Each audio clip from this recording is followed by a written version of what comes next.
بسم الله الرحمن الرحيم.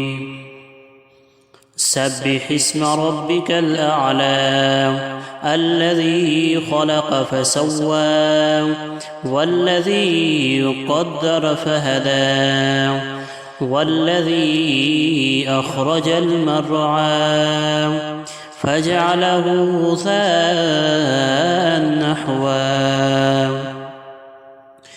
سنقرئك فلا تنسى إلا ما شاء الله إنه يعلم الجهر وما يخفى ونيسرك لليسرى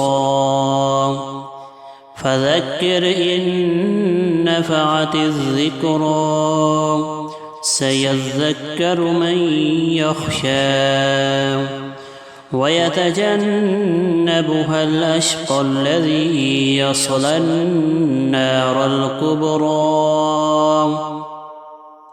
ثم لا يموت فيها ولا يحيا.